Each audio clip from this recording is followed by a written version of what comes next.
नमस्ते मित्रांनो. क्रांती पर्व म्हणजे विचारांच्या क्रांतीची नवीन सुरुवात.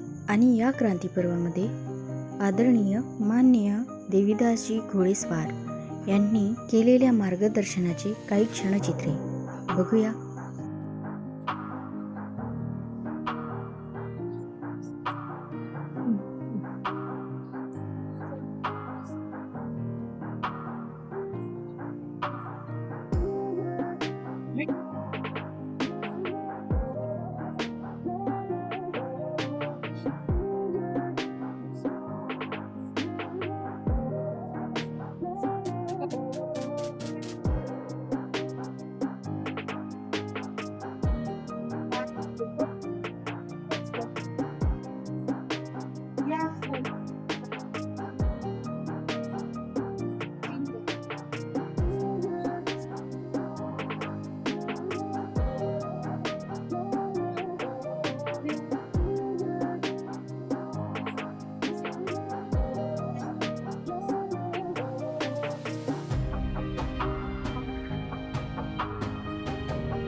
सर्व महामानवांना मी अभिवादन करते आणि मंचावर उपस्थित आजच्या कार्यक्रमाचे दुसऱ्या सत्राचे अध्यक्ष प्राध्यापक डॉक्टर साक्षीनाथ मोठे मॅडम, सावित्रीबाई फुले समाजकार्य महाविद्यालय यवतमाळ आणि प्रमुख वक्ते माननीय देवीदास घोडेस्वार सर, संविधान मंच नागपूर यांना मी जयभीम करते. आणि तसेच प्रमुख पाहुण्यांमधून अर्चनाताई कारभारे, मनोरमा फडके, सुशीलाताई खडसे, जयश्रीताई भगर, इंद्राताई गायकवाड, कमलताई भंडारे या सर्वांना मी जयभीम करते. स्त्रियांच्या संघटनेवर फार मोठा विश्वास ठेवणारा मी माणूस आहे. त्यांना जर विश्वासात घेतले तर समाजाची सुधारणा करण्यासाठी त्या काय करू शकतात हे मी जाणतो. सामाजिक दोष नाहीसे करण्याची त्यांनी फार मोठी सेवा केली आहे. माझ्या स्वतःच्या अनुभवावरून हे मी सिद्ध करून क्रांती पर्वाचं आयोजन करणं हा काही म्हणजे साधं काम नाही. त्यासाठी त्यांनी कितीतरी कष्ट काढल्या, कितीतरी त्यांनी म्हणजे मिटिंगचं आयोजन केलं आणि कोण ज्यांच्यावरती जबाबदारी असते ना त्यांना त्यासाठी काय श्रम करावे लागतात हे आम्ही 1-2 दिवस आलो आणि आम्हाला 1-2 दिवसातच त्यांची तळमळ एवढी दिसली की असं वाटतं की एवढ्या मोठ्या आयोजनाला किती दिवसापासून काय करत असते. त्यांचे म्हणजे त्यांचं कार्य आणि त्यांची तळमळ ही म्हणजे कौतुकास्पद आहे. मी तर म्हणेन त्यांच्या या कार्यासाठी आपण सर्वांनी त्यांचं जोरदार टाळ्याने त्यांचं कौतुक केलं पाहिजे.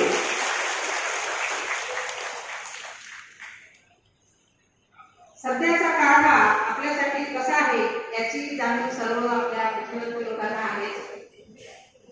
परंतु सामान्य वर्गाला त्याची माहिती व्हावी यासाठी या कार्यक्रमाचं आयोजन आहे. त्यांना त्यांचे वैचारिक प्रबोधन झाले पाहिजे. त्यांना त्या प्रबोधनातून त्या काहीतरी शिकल्या पाहिजे. त्या महिलांना त्याची जाणीव करून दिली पाहिजे. आणि संविधानामध्ये आपले हक्क, अधिकार आणि आपण संविधानाची एवढी पायरी होताना बघतोय आपण, परंतु आपण काहीच करू शकत नाही. आपण फक्त निवेदन देण्यापलीकडे आपण काहीच करू शकत नाही. कारण तिथे आहे सत्ता. ज्यांची सत्ता असेल सत्तेच्या पलीकडे शांत चालत नाही म्हणतात, अशीच गोष्ट म्हणायला लागेल आपल्याला. कारण निवेदन दिलं तरी आपल्या निवेदनाला केळ्याच्या टोपलीशिवाय दुसरं काहीही महत्व नाही. तर त्यासाठी आपल्याला काय करावं लागेल? त्यासाठी आपल्याला जर संविधान वाचवायचं असेल आणि संविधान वाचायचं असेल, शाळा वाचवायची, हा आपल्याला फार मोठा विषय आपण या सत्रामध्ये घेतलेला आहे चर्चेला.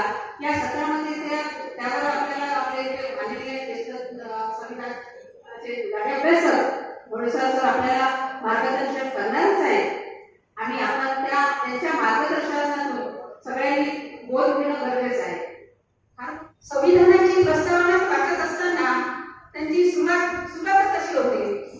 We the people of India give the ourselves this constitution. म्हणजे आम्ही भारताचे लोक स्वतःचे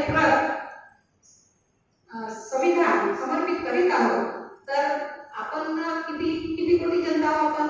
तर मला पण झाले, आपण जर समर्पित करत आहोत हे संविधान, तर या देशाचे मालक कोण झाले? We the people. म्हणजे आपण या देशाचे मालक आहोत. 144 कोटी जनता ही आपल्या देशाची मालक आहे. परंतु आपण मालक जरी म्हटलं तरी आता ती परिस्थिती दिसते का आपल्याला? यावरून आपल्याला म्हणजे आपल्या चिंतन करण्याची गरज आहे. संविधानाबाबत आपण संविधान कसं वाचवलं पाहिजे आणि संविधानासाठी आपण काय केलं पाहिजे, कशी जनजागृती केली पाहिजे किंवा कशी असे म्हणजे प्रोग्राम मधून कसं सामान्य लोकांपर्यंत हा विचार पोहोचवला पाहिजे याची पण आपल्याला गरज आहे. आणि संविधान हा कुठलाही लिंगभेद मानत नाही, स्त्री किंवा पुरुष ह्या गोष्टी संविधान मानत नाही. संविधान फक्त व्यक्ती मानतो आणि कुठल्या म्हणजे इथे असं म्हणत नाही किंवा तुझ्या पैशासाठी वेगळा आहे, स्त्रियांसाठी वेगळा आहे किंवा पुरुषांसाठी वेगळा आहे असा उल्लेख हे संविधान करत नाही. देवधर्माच्या नावाखाली माणसे का वाटली जातात, कोण आणि कशासाठी वाटतात त्यांना आपल्याला विभाजित राहायचे नसून आपल्याला त्यांना ठासून सांगायचं आहे की मी प्रथमही भारतीय आहे, की मी भारतीय आहे. या संविधान काय, परंतु या देशामध्ये अल्पसंख्याक लोक फार म्हणजे आपण दहशतीत आलो की आपले हक्क सुरक्षित नाही आणि खरा जो संघर्ष आहे ब्राह्मणवाद आणि बौद्धवाद, त्यामुळे मोजकेच लोक जे जागरूक आहे ते लोक फार चिंतित आहेत. कारण या संविधान सगळ्यात पहिला फटका कोणाला बसत असेल तर आपल्या बौद्धांना. म्हणजे जे लोक सुशिक्षित आहे आणि जे संविधान वाचून त्याचे जे परिणाम जाणून आहे त्या लोकांना सर्वात पहिले फटका बसणार. कारण आपल्याला संविधानामुळेच आपण समानतेत आलो. संविधानामुळे समानतेत आल्यामुळे पहिला फटका आपल्याला बसणार की आपल्याला कधी आपले अधिकार नष्ट होतील याची आपल्याला भीती वाटते. म्हणून मी 2 ओळी म्हणू इच्छिते. तू संभल कर रहना वो जीना मुहाल कर देगा, ये सियासत है प्यारे 2 पल में बेहाल कर देगा, इनको वजीफा मिला हुआ है इसी तालीम में संविधान को मशाल और तिरंगे को और झंडे को रुमाल कर देगा. तर आपल्या आजच्या या कार्यक्रमामध्ये जे आपलं सत्र आहे त्या सत्रासाठी संविधानावर आणि शाळा वाचवा या विषयावर आपल्याला घोडेसर सर खूप असं म्हणजे विस्तृतपणे आपल्याला माहिती देतील आणि त्यांच्या या माहितीची शिदोरी आपण घरी नेऊन त्याच्यावर चिंतन मनन करतील. ज्या महिलांनी कार्यक्रम आयोजित केलं त्या सर्व महिलांना मी धन्यवाद देते आणि त्यांचे कौतुक करते आणि इथेच थांबते. जय भीम, जय ज्योती, जय संविधान. ताईंनी आपल्याला थोडक्यामध्ये शिक्षण आणि संविधान यांचा जे संबंध काय आहे तर त्यांनी थोडक्यात सांगितलेलं आहे.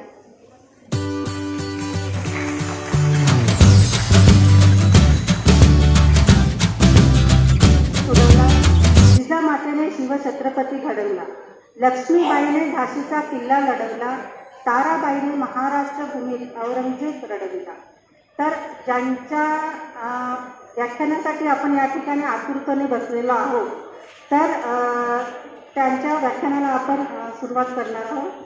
तर बघा, आजच्या स्त्रियांना जे पंख मिळाले त्या पंखांना बळ म्हणजे शिक्षण होय. जर का कदाचित स्त्रियांना शिक्षणाचा कधीच हक्क मिळाला नसता तर आजची स्त्री या देशाच्या सर्वोच्च पदापर्यंत पोहोचलेली नसते. आजची महिला शिकून मोठ्या पदावर पोहोचलीच नसते. तर काय हाल झाले असते असा विचार न केलेला बरा. आजची महिला कुठेच कमी नाही. पुरुषांच्या खांद्याला खांदा लावून प्रत्येक क्षेत्रात बरोबरीने काम करीत आहे. मी तर उलट असे म्हणते की पुरुषांपेक्षा 2 पावले समोर आहे ही आजची स्त्री. म्हणून या विषयावर सखोल मार्गदर्शन करण्याकरिता विचारांची तोफ या मंचावर आज दिनी उपस्थित आहे. तर मी आजचे प्रमुख वक्ते माननीय देवीदास घोडेस्वार सर, संविधान तज्ज्ञ, नागपूर यांना व्याख्यानाकरिता आमंत्रित करते. तर जे आपल्याला संविधान मिळाले ते सुरुवातीला इंग्रजीमध्ये होते, तर त्या संविधानाचे भाषांतर सरांनी मराठी भाषेमध्ये केले आणि ते आपल्या सर्वसामान्य जनतेपर्यंत पोहोचण्यास मदत झाली. तर मी सरांना विनंती करते की त्यांनी आपल्या व्याख्यानाला सुरुवात करावी.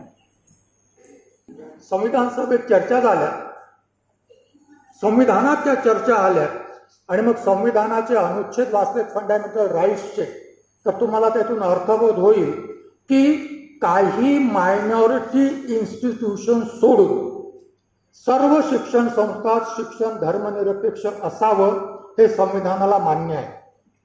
सर्व शिक्षण संस्थात शिक्षण हे धर्मनिरपेक्ष असावं हे मान्य आहे.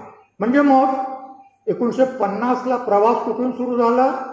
धर्मनिरपेक्ष शिक्षणापासून. 2020ला जी शिक्षण नीती आली ती काय म्हणते? इथपर्यंत आलो आपण. कुठून? धर्मनिरपेक्षतेपासून तर वैदिक धर्म, संस्कृती आणि मूल्यांचा पुरस्कार करणाऱ्या शिक्षणापर्यंत आलो. हा 70 वर्षाचा प्रवास. 1950 26 जानेवारीला जेव्हा संविधान लागू झालं तेव्हा संविधान सभेत संविधान हे मान्य करण्यात आलेलं होतं की शिक्षण हा मूलभूत हक्क आहे. काय मान्य करण्यात आलेलं होतं? शिक्षण हा मूलभूत हक्क आहे. आणि जेव्हा मूलभूत हक्क आहे असं मानलं जातं तेव्हा शिक्षण ही राज्याची जबाबदारी आहे, राज्याचं दायित्व आहे. कारण मूलभूत हक्क लागू करणं, मूलभूत हक्क अस्तित्वात आणणं हे राज्याचं दायित्व असतं. आणि त्यामुळे जर शिक्षण हा मूलभूत हक्क असेल तर शिक्षण हे राज्याचं दायित्व आहे हे संविधानाने मान्य केलं तेव्हा 26 जानेवारी 1950ला.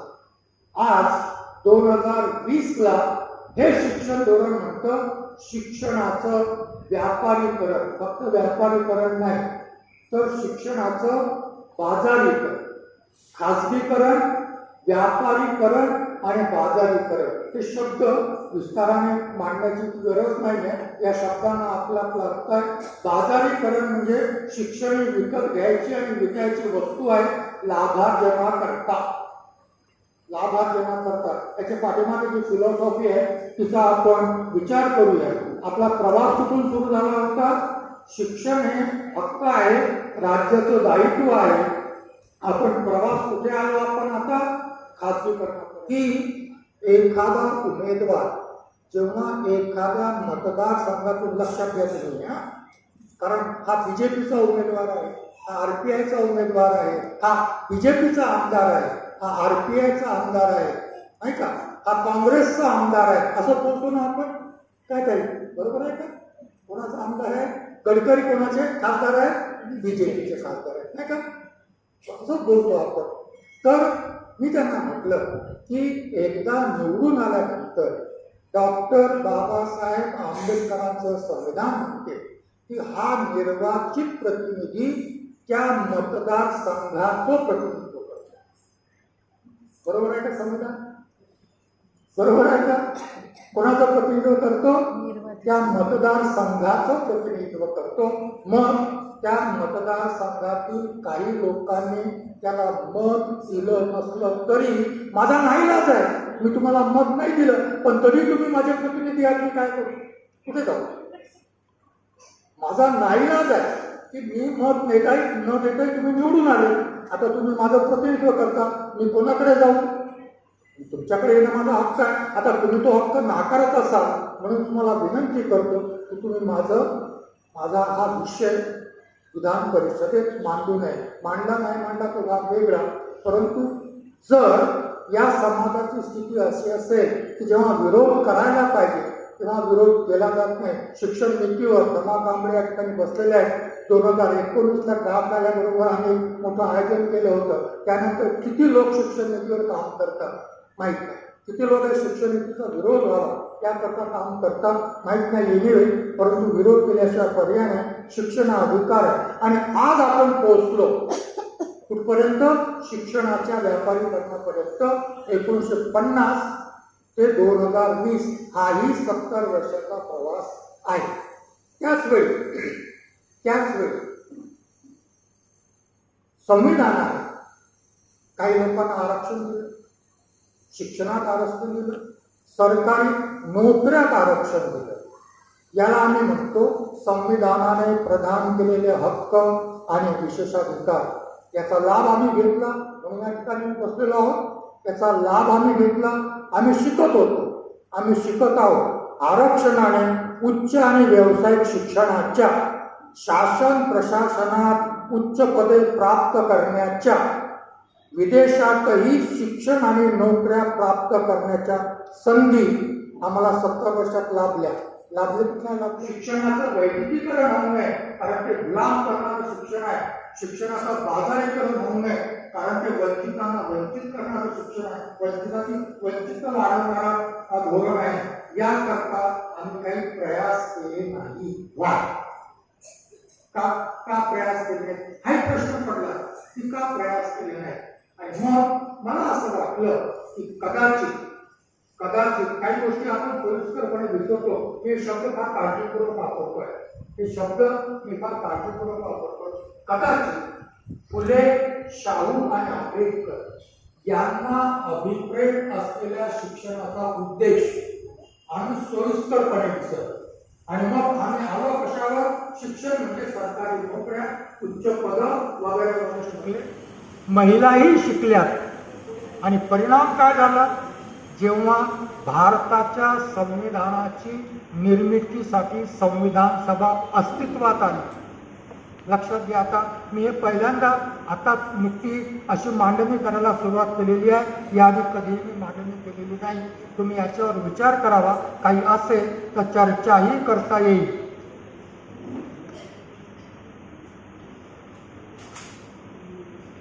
शिक्षणाचा परिणाम म्हणून संविधान सभा जेव्हा अस्तित्वात आली, कशाकरता अस्तित्वात आली? संविधानाच्या निर्मितीकरता अस्तित्वात आली. तेव्हा शूद्र, अस्पृश्य आणि महिलांना संविधान सभेत प्रतिनिधित्व मिळालं हक्क म्हणून संविधानाच्या निर्मितीसाठी. तर शूद्र शिकले नसते, अस्पृश्य शिकले नसते, महिला शिकल्या नसत्या, संविधान सभेत गेल्या असत्या का? कशासाठी गेल्या असत्या? लक्षात आलं का? हा मुद्दा समजून घ्या. फार माझ्या दृष्टीने फार गंभीर आहे. माझ्या दृष्टीने फार महत्वाचं आहे की त्या ठिकाणी शूद्र गेले, त्या ठिकाणी अस्पृश्य गेले. डॉक्टर आंबेडकर गेलेत ना, अस्पृश्य नागप्पा होते, आमच्या नागपूरचे एक जे खांडेकर होते जे स्वतःला हरिजन म्हणूनच अभिमान बाळगत होते. असे लोक त्या ठिकाणी गेले. महिला गेल्यात, महिलांचं नाव घेतलं जातं. महिला गेल्यात, अनेक महिला गेल्यात. का गेल्यात? या शिकल्या म्हणून गेल्यात. आणि मग त्या संविधान सभेत केवळ ब्राह्मण नव्हते, केवळ सवर्ण नव्हते, शूद्र होते, अस्पृश्य होते, महिला होत्या. आणि मग त्या संविधान सभेने डॉक्टर आंबेडकरांना जेव्हा एका प्रक्रियेमध्ये संविधान निर्माणाची जबाबदारी जेव्हा सोपवली, जर संविधान सभा डिबेट जर वाचले तर तुम्हाला असं दिसेल की डॉक्टर आंबेडकरांच्या बऱ्याचशा प्रस्तावांना विरोध करणारी मंडळी ब्राह्मण उच्चवर्णीय होती. परंतु जेव्हा जेव्हा शूद्रांचा, अस्पृश्यांचा, महिलांच्या मुक्तीचा जेव्हा जेव्हा प्रस्ताव मांडण्यात आले, जेव्हा जेव्हा चर्चा झाल्या, तेव्हा पॉलिटिकल वैचारिक भिन्नता असतानाही डॉक्टर आंबेडकर आपल्या पक्षाचे एकच होते. त्यांच्या पक्षाचं दुसरं कोणी नव्हतं. बहुतांश सदस्य काँग्रेसचे होते. आणि वैचारिक भिन्नता एवढी होती की डॉक्टर आंबेडकरांना संविधान सभेत प्रवेशच केला जाऊ नये. असं असतानाही खांडेकर असतील, नागप्पा असतील किंवा महिला असतील, या सर्वांनी डॉक्टर आंबेडकरांना सपोर्ट केला. असं संविधान निर्माण झालं. जे संविधान आज निर्माण झालेलं आहे ते असं संविधान निर्माण झालेलं आहे कारण शाहू फुले आंबेडकरांसारख्या लोकांनी शूद्र, अस्पृश्य आणि महिलांच्या शिक्षणासाठी संघर्ष केला, म्हणून संविधान सभेत प्रतिनिधित्व मिळालं आणि म्हणून अशा प्रकारचं संविधान निर्माण झालं. संविधान फक्त विधान नाही, संविधान एक फिलॉसॉफी आहे आणि तिला लिबरल, सेक्युलर, डेमोक्रेटिक फिलॉसॉफी असे म्हणता येईल. आणि मग या संविधानाने आम्हाला दुसरी आयडेंटिटी दिली, आम्हाला 2 वृत्ती दिल्या. संविधानाच्या पूर्वी आमची ओळख काय होती? आम्ही शूद्र होतो, आम्ही अस्पृश्य होतो. संविधानाने आम्हाला कोणती ओळख दिली? संविधानाने आम्हाला पहिल्यांदा भारतीय म्हणून ओळख. पहिली ओळख काय आहे आमची? We the people of India. कोणीतरी इथे प्रास्ताविक करताना म्हटलेलं आहे, we the people of India. आम्ही भारताचे लोक आहोत. कधी स्वीकारलं की नाही माहिती नाही, आम्ही बोलतो, परंतु आम्ही भारताचे लोक आहोत. मी भारतीय आहे म्हणजे काय आहे त्याचा विचार कधी कधी करावा लागेल, ते शोधावं लागेल. तुम्ही भारतीय म्हणजे काय? कारण अजूनही जर मी अनुसूचित जातीचा आहे किंवा ओबीसी आहे यातून मुक्त झालो नसेल तर मग मला विचार करावा लागेल की भारतीय आहे. पण संविधानाने ओळख दिली आणि संविधानाने ओळख दिली म्हणून संविधानाने भारताच्या नागरिकांकरता जेवढे हक्क दिले तेवढे सगळे आपल्याला प्राप्त आहेत. संविधानाने भारताच्या नागरिकाला जेवढे हक्क दिले तेवढे आपल्याला प्राप्त आहेत. आणि त्याचा परिणाम उदाहरण म्हणून सांगतो की अयोध्या या लोकसभेच्या मतदारसंघात एक अनुसूचित जातीचा माणूस जनरल कॉन्स्टिट्युएन्सी मधून निवडून आला. राखीव जागेवरून निवडून नाही आला.